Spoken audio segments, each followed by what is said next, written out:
कौन? कोई व्यक्ति। हाँ आज जब आप उसके शक्ति का दुरुपयोग अपना साथ, बहुत लोग होते हैं शक्ति का दुरुपयोग बहुत लोग करते हैं, बहुत कम लोग नहीं करते। वही हाल है। अब वहाँ वो शक्ति का दुरुपयोग करना है कि हमसे इस्लाम बुलवाएगी,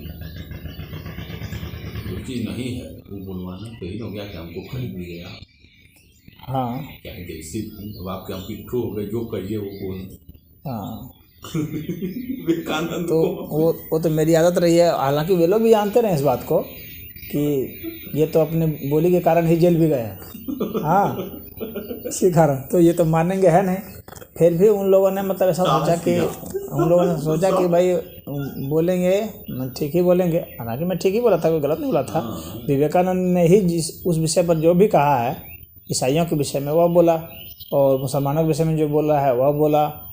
और उनका आदर्श क्या था, हाँ, अद्वैत स्थिति का। मुसलमानों के विषय में विवेकानंद ने कहा था कि उनका ढांचा तो सही है, ढांचागत व्यवस्था उनकी ठीक है, लेकिन उनकी फिलॉसफी सही नहीं है, दर्शन उनका सही नहीं है। हाँ, उनकी साधना पद्धति भी जो है ना वो उच्च कोटि की नहीं है। और उनके मतलब इन सब में कुरान उरान में बहुत सारे दोष हैं। इंगित करने लगेंगे तो बहुत मतलब उनको दिक्कत हो जाएगी। उसी तरह से ईसाइयों के बाइबल में भी बहुत सारे दोष हैं। तो इन दोषों को कोई भी पकड़ लेता है। अब उसमें है कि किसी में साहस है तो वो बोल देता है, किसी में साहस नहीं है तो वो चुप रह जाता है। जैसे कि मतलब किसी में और में है तो लगा गुणगान करना। हाँ, और किसी और कोई जिसको गुणगान करना है तो उसी में से एक दो पॉइंट जो अच्छे हैं उसको निकाल के वही बोल देता है। हाँ तो जैसी इच्छा, हाँ क्षमता, तो उसमें से भाई एक दो तो क्या है, कोई भी पुस्तक हो तो कितने भी फुहड़ किताब हो, एक दो तो अच्छी बातें रहती है सभी में। हाँ, या एक दो लाइन तो अच्छी हो ही जाएगी। तो वही एक दो लाइन जो अच्छी होगी बस उसी को बोल देता है। लेकिन उसके एक लाइन अगर अच्छी है, उसके पीछे अगर 1000 खराब लाइन है तो हम उन 1000 खराब लाइन को कैसे नज़रअंदाज कर सकते हैं। और उसमें भी जो विरोधाभासी हों या जो दूसरे के हित में नहीं हों, अहित में हों, सनातन धर्म के या विज्ञान विरोधी हों, सत्य विरोधी हों, तो कैसे कर सकते हैं। तो अगर मुझसे ऐसा कोई ऐसे उम्मीद कर ले कि मैं ऐसा बोलूँगा तो ऐसा मेरा ऐसा नेचर ही नहीं रहा है। उसके कारण मैंने पता नहीं कितनी कितनी तकलीफ़ें झेली, कितनी आलोचनाएं झेली। तो मुझसे वो सब कुछ अतिरिक्त उम्मीद कर बैठे हैं, शायद इस वजह से कि चूँकि उनको लगा कि हम लोग से बहुत अच्छा संबंध है, बहुत पुराने संबंध है। हाँ तो इस वजह से तो वहाँ जब मंच पर खड़ा हूँ तो मैं संबंध नहीं देखूँगा ना, मैं तो वहाँ सत्य और न्याय देखूँगा। जो सत्य और न्याय वो बोलूँगा, मैं आपके संबंध के अनुसार नहीं बोलूँगा। हम बोल रहे हैं कभी विवेकानंद को आप गलत परिभाषा दे दे तो हमारे ऊपर भी प्रश्न खड़ा हो जाएगा। हाँ, आपको ज्ञान नहीं था, विवेकानंद कोई व्यक्ति बैठा हो, हाँ, तो पढ़ा हो तो कहेगा कि देखिए इनको विवेकानंद के विषय पता नहीं है। ये कहीं व्यक्ति हो, हाँ, एक व्यक्ति अब जैसे हम ही वो बोल रहा है तो काम आगे तो हम कहेंगे सब महामूर्ख है। हाँ, किसके पुत्र थे, कहाँ थे, कैसे थे, फिर क्या हुआ, फिर ऋग्वेद में कैसे जुड़े, कहाँ इनका उल्लेख है, तो आदमी पकड़ ही लेगा ना। कोई एक को पकड़ेगा तो कहेगा ना हमारे 99 मूर्खे हों, एक को व्यक्ति होगा एक। अब लोग नहीं ना करेंगे। असल में उसने उम्मीद नहीं की थी, उस लेक्चरर ने। वो सोचा हुआ कि अरे साधु वाधु हैं ये इनको क्या हिस्ट्री का पता है।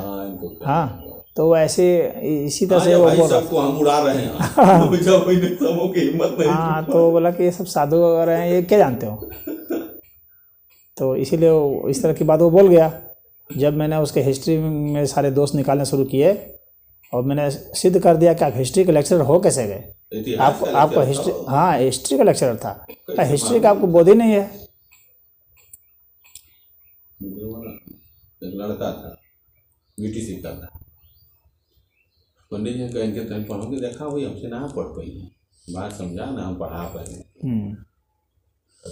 की बतावा तो हम कुछ नहीं थी, बताइए हुमायूं के पिता क्या नाम था, पता नहीं आपके बाबर के लड़के का क्या नाम था, तो ना उसको जैसे पूछे हम कहें रामधारी सिंह दिनकर की कोई रचना बताइए, क्वेश्चन और पूछे तो चला गया। हम कहे इसको तो भगवान ने पढ़ाए, बीटी से कर रहा है तो कम बेच का है नहीं। जिसको रामधारी सिंह दिनकर की रचना पता ना हो, कक्षा 7 की चीज़ अच्छा 7-8 की। और ये भी नहीं पता हो कि बाबर किसका पिता है, बाबर का लड़का कौन, तो उसको क्या कोई पढ़ाएगा? जो बीटीसी का क्या हमारे सिलेबस में, सिलेबस हम देखें, हम पढ़ाए नहीं बीटीसी, हमको मत बताओ सिलेबस में तुम। और सिलेबस के हिसाब से क्या पढ़ोगे? अगर सिलेबस में न भी हो और आप हिस्ट्री के स्टूडेंट हैं तो मध्यकालीन इतिहास जो है चाहे ये तो कक्षा 7 में दिया है, हाँ, 6 में दिया तो है, लेकिन उसके विषय में तो आप पढ़ेंगे ना। हाँ, कहे तो सब जगह दिया है। अब माधव वर्मा की है, चाहे प्रेमचंद की रचना नहीं जानेगा। अब मान लीजिएगा अब लिटरेचर के हैं विद्यार्थी और महादेवी वर्मा को नहीं जानेंगे, मैथिली शरण गुप्त को नहीं जानेंगे, नहीं जान रहा, उनकी रचना ने उनके तो निराला को नहीं जानेंगे, तो फिर आप क्या साहित्य के क्या विद्यार्थी हैं? क्या हो हिंदी साहित्य के विद्यार्थी फिर आप क्या?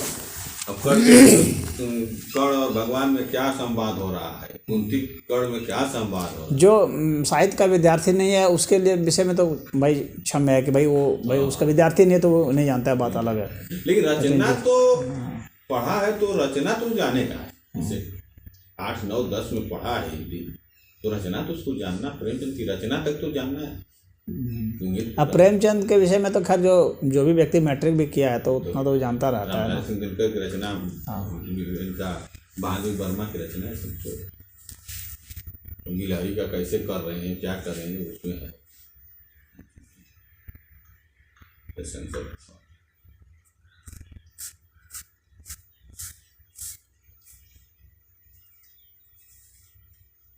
और सोचनी है। हाँ ठीक है। नंदगंज में भी एक साहित्यकार हैं, तो उनका नाम जो है अभी मुझे ख्याल पर नहीं आ रहा है, वो कुछ पुरस्कार वगैरह भी मिला है। नंदगंज का कि ऐसा तो नहीं कि आज है वो तो नहीं वाला नहीं, उन्हीं के कॉलेज में है, उन्हीं कॉलेज में है। मतलब अच्छे लिखते हैं, वो अच्छे लिखते हैं, उनका मैंने पढ़ा है। टोपी उपी लगा कौन वो पाल जो है वो पाल पूरा नीचे से ऊपर तक रंग रूप बना। हाँ तो वो जिसमें पढ़ाता है ना, वो इंटर कॉलेज है, तो उसी में वो भी पढ़ाते हैं। तो ऐसा संयोग था कि एक कार्यक्रम है, वो भी विवेकानंद की ही जयंती थी, वो उधर मनाई जा रही थी उस तरफ, मतलब हाँ श्रीठा के तरफ ही, तो वहाँ पर वो थे, तो जो जैसे अध्यक्ष होता है ना, तो उसमें वो अध्यक्ष थे और मुख्य अतिथि में था, तो उस विषय पर वो बोलना था उनको विवेकानंद पर। तो वहाँ विवेकानंद के विषय पर मैंने उनका अद्वैतवाद का सिद्धांत ये सब रखा था और जो विवेकानंद ने बात की थी तो मैंने उसको रखा था कि वो किसको श्रेष्ठ मान रहे थे, विवेकानंद के सिद्धांत को, तो उसकी बात मैंने वहाँ रखी थी। तो वो जो हैं ये कहने लगे, मतलब अपने भाषण में, कि जो यहाँ पर मनु और शत्रुपा हैं सनातन धर्म के, वही आदम और हव्वा है वहाँ। तो कहाँ से मतलब ऐसे ऐसे लोग हैं, कहाँ से सब आ जा रहे हैं? तो कहे कि वो दोनों एक ही है।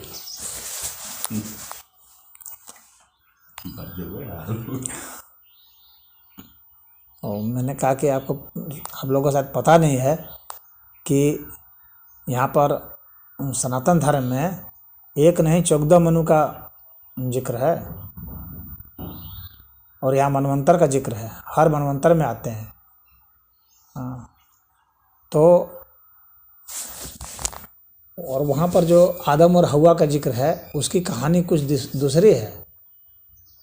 वहाँ तो पसली से निकाल करके उसको बनाया गया है, हव्वा को मानव के ही पसली से निकाल कर बनाया गया। यहाँ तो पसली से निकाल करके नहीं बनाया गया है, वहाँ पर है कि मनु जो है पहला आदमी था जिससे कि वह सब बना। उस तरह का विकास का सिद्धांत वैज्ञानिक तरीके से सिद्ध नहीं है। और यहाँ पर जो मनु है वे पहले आदमी नहीं है, बल्कि आदमियों के पहले प्रतिनिधि हैं, न कि आदमी है। मनु पहले व्यक्ति नहीं थे, मनुष्यों के पहले राजा थे वो, और पहले वे संस्थापक थे जिन्होंने की विधि बनाई, कैसे मानव समाज चले उसकी विधि बनाई। उस लिहाज से उनको प्रथम पुरुष माना गया। जैसे कि हम लोग राष्ट्रपति को हम प्रथम पुरुष मानते हैं ना अपने देश का, तो ऐसा नहीं है कि ये जो राष्ट्रपति हैं इनसे पहले कोई आदमी नहीं था।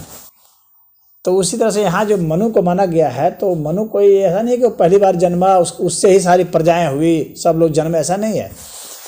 वो प्रथम प्रतिनिधि थे और प्रथम विधि निर्माता थे और राजा थे। तो उस लिहाज से उनको, और ऐसे राजा थे जो उन्होंने विधि निर्माण किया, ऐसा नहीं है कि उनके पहले राजा नहीं थे। वो विधि निर्माता थे और ऋषि भी थे। तो ऋषि भी थे और राजर्षि थे एक तरह से वे, और उन्होंने विधि निर्माण किया, और इस कारण उनको जो है प्रथम पुरुष माना गया। लेकिन वो प्रथम पुरुष सिर्फ माना गया है, और प्रजा का मतलब यह नहीं कि जो हमारे से उत्पन्न खाली होता हो। प्रजा का अर्थ यह भी होता था कि जो राजा के इसमें जो शासित लोग जो होते थे उनको भी प्रजा कहा जाता था। हाँ, और जो हमारे विचारों को मानता है उसको भी प्रजा कहा जाता है। यहाँ का प्रजा कॉन्सेप्ट अलग है, और वहाँ तो आदम हवा का तो कहानी अलग ढंग का है कि उसमें उसी से सब बनते चले गए बाद में। ऐसा जेनेटिकली सिद्ध नहीं होता है, साइंटिफिकली सिद्ध नहीं होता है। लेकिन यहाँ पर सनातन धर्म में जो मनु और उसकी बात है तो ये सिद्ध होता है कि इस तरह से वो बना है। और यहाँ पर जो विकास की जो अवधारणा है, वो जो विज्ञान की विकास की अवधारणा, वही विकास की अवधारणा यहाँ भी है। यहाँ एक से उत्पन्न नहीं बताया गया है। हाँ, मानव के कई ग्रुप थे और कई ग्रुप से सब विकास हुआ है। और हर मनवंतर में, हर पीरियड में, मतलब एक जैसे बड़ा बड़ा फेज होता है, तो मनु का एक जो काल होता है उसको मनवंतर कहते हैं। तो अलग अलग मनवंतर में अलग अलग मनु हुए हैं। तब वहाँ कुछ मतलब विवाद की स्थिति थोड़ी आ गई। हाँ, जब खड़ा करने का सब उल्टा, हाँ, तो उल्टा पुल्टा ऐसा बोल देते हैं। अज्ञानी ऐसा उसने जानकारी है अपने को अपना, अब उसकी गंदगी को साफ करना, अब गंदगी को साफ करने में उनको कष्ट हो रहा है। हाँ, उल्टा समस्या ये है ना, वो तो ठीक है, हमको अज्ञान है, कोई हमको समझा दिया तो हमको उसमें धन्यवाद करना चाहिए, उनके प्रति हमको एक मौलाना साहब भी थे तो वो कह रहे हैं कि जैसे नमाज में जब नमाज पढ़ते हैं तो उसमें कई आसनों का प्रयोग होता है। तो वो कह रहे थे कि जैसे हिंदुओं में आसन है उसी तरह से मुसलमानों में भी आसन है, ऐसे ऐसे प्रयोग करते हैं। तो कहे कि वो वहाँ से सिद्धांत आया सब जगह। तो मैंने कहा कि आसनों का वैसे तो दुनिया में कहीं भी लोग हैं तो किसी न किसी पोजीशन पर तो बैठेंगे ही, वो एक आसन ही होगा, परंतु वो आसन है उस संदर्भ में, उसके विषय में ज्ञान होना, उसके प्रभाव को जानना, ये सब नहीं है इस्लाम में। कहीं पर भी ये नहीं बताया गया कि भाई ऐसे ऐसे पढ़ोगे तो इसका ये लाभ होगा, शारीरिक लाभ ऐसे ऐसे होगा या मानसिक लाभ ऐसे ऐसे होगा, ये कहीं नहीं बताया गया है। वो तो ये तो सो रहा है तो सब आसन है, तो कहीं भी कोई व्यक्ति सो रहा है, हाँ, कुछ कर रहा है तो आसन, चल रहा है तो उत्थित आसन है, हाँ, तो ये सब तो आसन ही तो हैं। मनुष्य हर कोई आसन में रहता है। एक तो जैसे मुसलमान सब आसन का विरोध कर रहे थे, तो उस वक्त भी मैंने कहा था कि भाई आप ऐसा कुछ भी नहीं कर सकते जो आसन नहीं है। आप किसी भी पोजीशन पर बैठेंगे, सोएंगे, लेटेंगे, चलेंगे, सब आसन के ही तहत है। तो आप आसन का विरोध नाहक कर रहे हैं, आप अपनी अज्ञानता का काम कर रहे हैं। खैर, मैंने वहाँ जो कही, मैंने कहा कि नमाज में जो है आसन भले प्रयोग हो रहा है, लेकिन यह आसन हिंदू धर्म में ही इसका जिक्र है और अन्य कहीं पर इसका जिक्र नहीं है। भले आसन का प्रयोग कर रहे होंगे लेकिन उससे कुछ नहीं होगा। आसन में तो पशु पक्षी भी बैठते हैं, लेकिन उससे संदर्भ में जानना, उसके फायदे नुकसान को जानना, कब किया जाता है, कब नहीं किया जाता है, कैसे किया जाता है, क्यों किया जाता है। आप तो नमाज पढ़ रहे हैं, वो अलग ढंग से वो कर रहे हैं। तो और ये नमाज भी जो है ये मुसलमान का नहीं है, नमाज इस्लाम का नहीं है वास्तव में देखा जाए तो। इन लोगों ने कॉपी किया है इस्लाम ने। ये नमाज जो है ये जो पारसी लोग हैं इनका है, ये नमाज पढ़ते थे। पहले पारसी पढ़ते थे। हाँ, पारसी नमाज पढ़ते थे, पारसियों से ही इन लोगों ने कॉपी पेस्ट किया, चुराया है एक तरह से कह सकते हैं। अग्नि पूजक वाले। हाँ, तो वे नमाज पढ़ते थे। हाँ, तो नमाज का शब्द भी उन्हीं का है, वो शब्द भी उन्हीं का है, वो विधि भी उन्हीं की है। तो उसी विधि का वो कर इस पूरे इस्लाम में तो कॉपी पेस्ट ही है। और क्या आविष्कार क्या है इनका, अपना क्या है, कुछ नहीं। चीजों को जोड़ा गया, यहूदियों से लिया गया, अधिकतर भाग तो यहूदियों से लिया गया, पारसियों से लिया गया, ईसाइयों से लिया गया। अपना भाग इनका थोड़ा सा इतना ही है कि एक नाम जो है अल्लाह जो है इन लोगों ने वो निकाला और उसको कहा कि भाई ये मोहम्मद जो है अंतिम पैगंबर है, और ये जो कोई अब दावा करेगा उसको मार दिया जाएगा, और जो इसको नहीं मानेगा उसको मार दिया जाएगा, और उनके लिए लूट की छूट है, और औरतों को इन सबको रखने की इतनी छूट है। यही सब है इनका अपना, जितनी गंदगी और कचरा है सब वही इनका अपना है। तो उसको कहाँ मक्का में रह नहीं पाए, मदीना भागे, उनका मामला हुआ, फिर चलता रहा। तीसरे में जो थे वो 7 दिन कितना दिन लड़े, सब उनको मार दिए सब। तो 5 पैगंबर हुए ना। अगली बार तीसरा नंबर कैसे था, ये सब तो कहानी हुई मार काट वाली, भागना पड़ा। पहले दूसरे पूजक थे, पहले सब वहाँ बहुपूजक थे, एक हाँ, पूजक नहीं थे, बहुदेववादी थे। तो बहुदेववादी थे। तब उसमें संघर्ष हुआ, तब ये सब बहुत सारी कहानियाँ हैं। इनको पैगंबर भी कितने 1 लाख से ऊपर के पैगंबर मानते हैं। और उन आपको इनके पूछा जाए कि उनका नाम बता दो जरा, तो नाम नहीं मालूम है। कैसे तुम लाख जान रहे हो, क्या प्रमाण है इसका? उनका ना हिस्ट्री पता ना कुछ पता। अपने अगर तुम 1 लाख की जगह 20 लाख भी कह देते तो क्या फर्क पड़ता? तो ये तो झूठ मूठ की मतलब कहानी गढ़नी है ना। ऐतिहासिक प्रमाण चाहिए ना किसी चीज़ को कहने के लिए। तो अपना साक्ष्य चाहिए ना। मौलाना जी अपनी टोपी पे संभालेगा, वहाँ से निकले। अब वो बुला के ले आए थे सुरेंद्र जी, जैसे भी हो किसी अर्थ में जोड़ने जाड़ने के लिए। आप देखिए, कभी भी कुछ लोग कहते हैं मुझे कि आप जो है उन लोगों में मेल नहीं होने देना चाहते हैं। कुछ लोग मेरे पर ऐसा आरोप लगाते हैं कि आप जो है हिंदू और मुसलमानों का मेल नहीं होने देना चाह रहे हैं। मैंने कहा देखिए, मेल जब भी होगा तो वास्तविक मेल उसी को कहते हैं ना जो कि सैद्धांतिक मेल होता हो। जब तक सैद्धांतिक मेल नहीं होगा, आप उनको पकड़ के बैठा दिए, लेकिन उसके मन में आपके प्रति क्लेश है और आपके मन में उसके प्रति क्लेश है, तो वो कौन सा मेल हुआ? वो गलत सिद्धांत पर खड़ा है, आप दूसरे सिद्धांत पर खड़े हैं, वो कहाँ चलेगा? तो उस तरह का मेल का कोई वैल्यू नहीं होता है। वो मेल थोड़ी देर में उधर जाएंगे तो खंजर घोंप देगा। उस तरह का मेल का क्या वैल्यू है? सही सिद्धांत पर, न्याय संगत सिद्धांत पर, सत्य सिद्धांत पर आइए दोनों। आप में भी कुछ दोष हो सकता है, उनमें भी कुछ दोष हो सकता है, फिर उसके बाद थोड़ा सा वो करें। अब बस वोट लेना एक अलग बात है कि आप उनको छोड़ देंगे सब, वो भ्रम पैदा करें मुसलमानों में, मुसलमान भी आ रहे हैं, मुसलमान वोट देंगे, हमको तो नहीं लगता। अब वोट वो जितना पाते हों, बात मतलब दावा है कि 4% वोट उनको मिल रहा है। वो विश्वास है कि हाँ, मुसलमान वोट दें, शिया समुदाय का मिल रहा है। जो भी जो नेता होता होंगे, जब वो अपनी लड़ रहे होंगे, वही सब में देंगे। जब उनका जहाँ इंटरेस्ट होगा उस पर वो तब लड़ेंगे, जहाँ उसको टिकट दे दिए ऐसे वोट देंगे सब। ऐसे तो बहुत उम्मीद कम है। 4% मान लें, 100 में 4% तो ना उम्मीद है सब। हाँ, तो बस उसमें जैसे अलग सा ग्रुप जो है ना, जैसे सुन्नी है ज़्यादातर, शिया है कुछ, तो शिया सब जो है थोड़ा वो सुन्नी से उनका राड़ चलता है, और थोड़ा ज़्यादा कुछ फ्री माइंड के हैं उनकी अपेक्षा, तो उससे थोड़ा सा वो प्रभावित हो करके मान लो दे भी देते हों।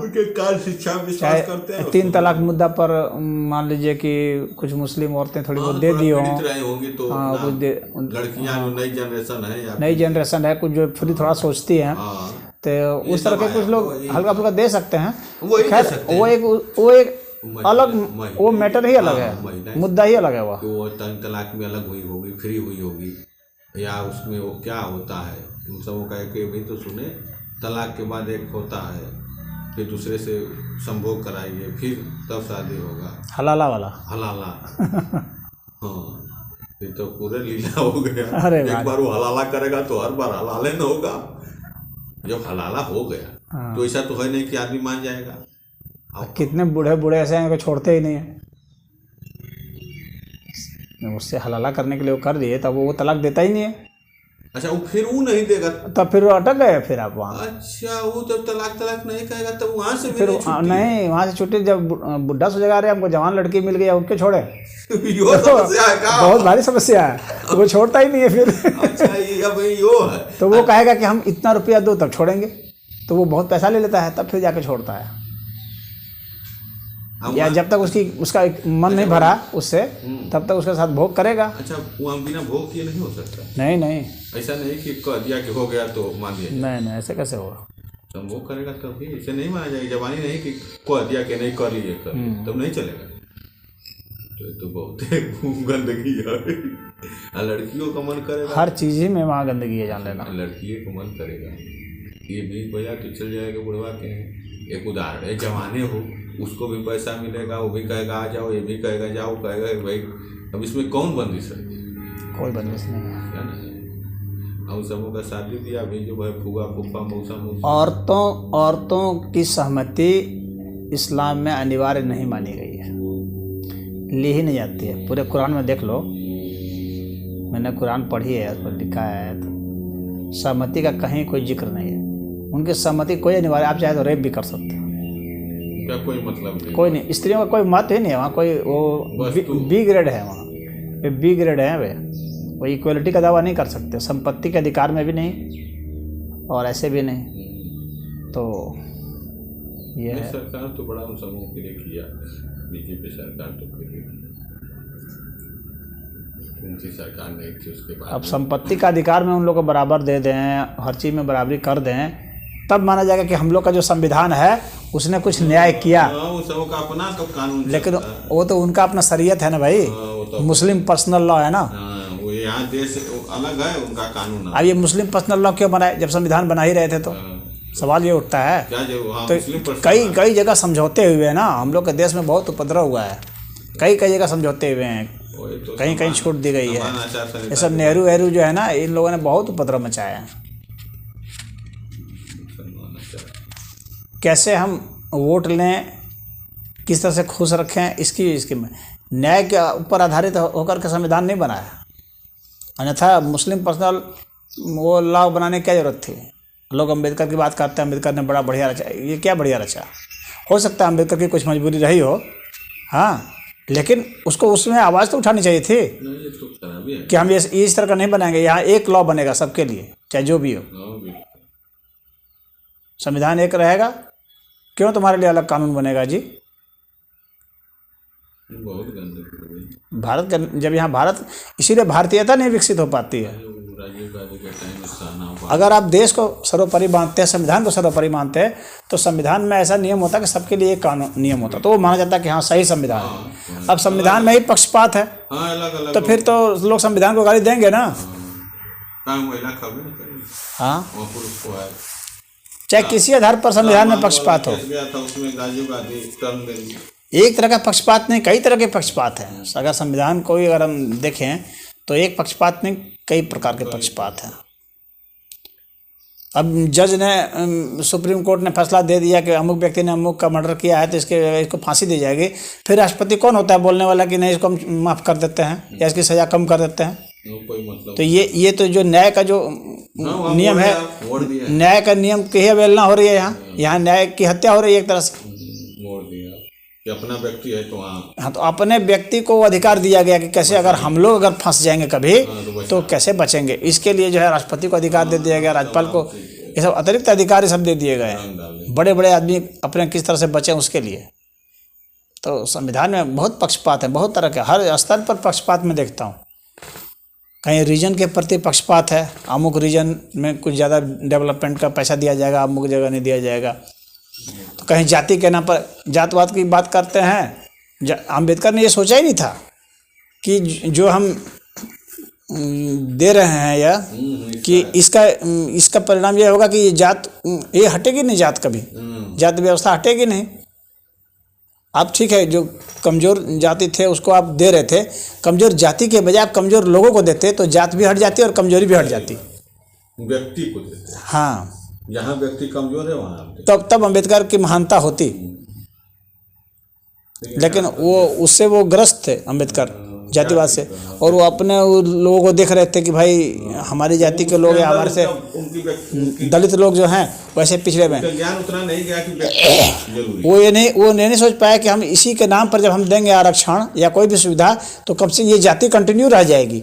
लोगों के दिमाग में ये बात रह जाएगी कि भाई अमुक जाति के हैं तो इसलिए तो हम जातिवाद को कहाँ हटा पाए फिर। और हमारा अगर लक्ष्य तो जातिवाद को हटाना था ना कि उस जात में पसरी हुई गरीबी को हटाना सिर्फ नहीं था। गरीबी भी हट जाती, जाति भी हट जाती, दोनों हट जाती। हर जाके गरीबी हटती, हर जगह हर व्यक्ति जो गरीब है वो ऊंचाई पे उठता है। जाति संबंधित हर चीज़ को प्रतिबंधित कर देना चाहिए था कि एक जात में जो है कोई शादी नहीं करेगा, चलो हटो। ब्राह्मण क्षत्रिय अंतर जाति विवाह अनिवार्य कर देते। में गरीब है, हाँ, और सभी जितने भी गरीब होते हैं सबको देते अधिकार। तो कोई ये तो नहीं कहता मेरे साथ पक्षपात हो रहा है। डीएम है, तुम उतारो है, डोमो है, हरिजनो है, डीएम है, आईएएस है, मंत्री है। तो हर जिस भी स्तर पर देखता हूँ कि कुछ न कुछ वहाँ पर जो है इफ एंड बट लगा दिए हैं। तो संविधान में खुद ही लूप होल्स हैं, वहाँ खुद ही पक्षपात है, हर स्तर पर पक्षपात है।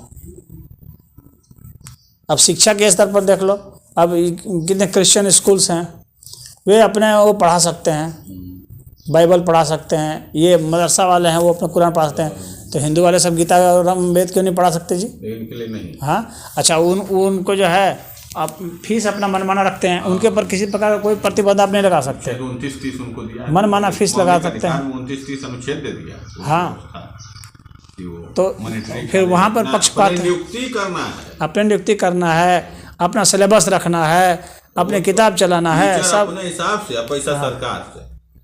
तो हर चीज़ पक्षपात किए हुए हैं। तो ये संविधान सही नहीं ना है, पक्षपाती संविधान ना है। संविधान न्यायपूर्ण होना चाहिए था।